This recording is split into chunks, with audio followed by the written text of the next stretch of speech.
नाय वासुदेवाय हरि परमात्मनि प्रणत क्लेशनाशाय गोविंदाय नमो नमः।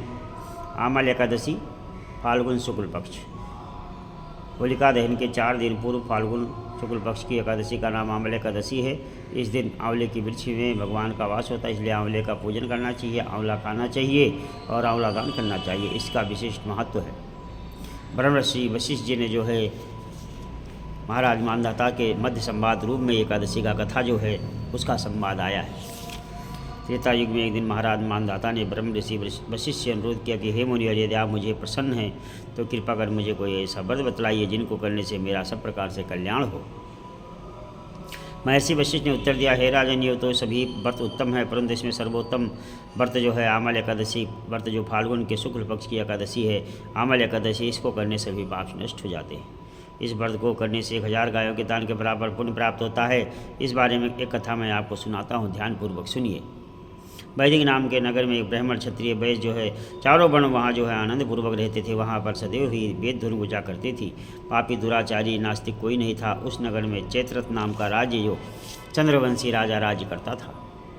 सभी नगरवासी भगवान विष्णु के परम भक्त थे। सभी नियम पूर्वक एकादशियों का व्रत किया करते थे। प्रत्येक वर्ष के समान फाल्गुन शुक्ल पक्ष की आमल एकादशी है। उस दिन भी राजा प्रजा के साथ वृद्ध सब ने हर्षपूर्वक व्रत किया। राजा अपनी प्रजा के साथ मंदिर में जाकर कुंभ स्थापित करके धूप दिव्य नैवेद्य से उनका पूजन किया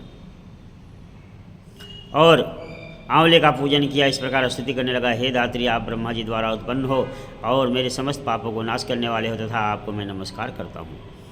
आप मेरा धैर्य जो है अर्घ्य पूजा और शुभ कार्य कीजिए। आप रामचंद्र द्वारा सम्मानित हो। मैं आपसे प्रार्थना करता हूँ कि मेरे समस्त पापों को नष्ट करें। मंदिर में सबने रात को जागरण किया। रात के समय ही वहाँ एक बहेलिया आया जो अत्यंत ही पापी और दुराचारी था। उसने भी अपने कुटुंब का पालन जीव हिंसा करके ही किया करता था।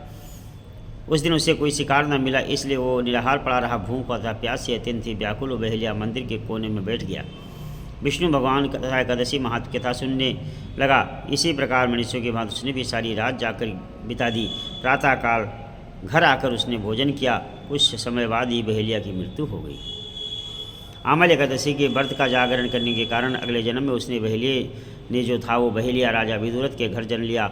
उसका नाम वसुरथ रखा गया। युवा होने पर वो चतुरंगी सेना के साथ धन धान से युक्त होकर 10,000 ग्रामों का पालन करने लगा। तेज में सूर्य के समान, क्रांति में चंद्रमा और वीरता में भगवान विष्णु के समान, क्षमा में पृथ्वी के समान था। वो अत्यंत धार्मिक और सत्यवादी कर्मवीर विष्णु भक्त राजा बना।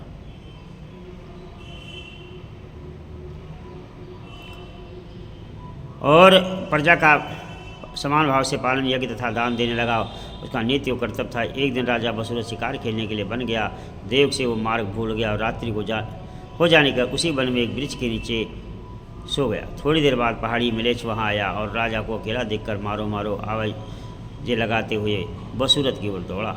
मिलेच्छ कहने लगा, इसी दुष्ट राजा ने हमारे माता पिता पुत्र पौत्र आदि संबंधियों को मारा है, देश से निकाल दिया है, अतः इसको अवश्य मारना चाहिए। ऐसा कहकर वो मिलेच्छ अस्त्रों से प्रहार करने लगा। अनेक अस्त्र शस्त्र राजा के शरीर पर गिरते ही नष्ट हो जाते थे और उनका वार पुष्पों के समान प्रतीत होता था। अब ना उन मलेच्छों के अस्त्र शस्त्र उल्टा उन्हीं पर प्रहार करने लगे, जिससे वो घायल होने पर इसी समय राजा को भी मूर्छा आ गई।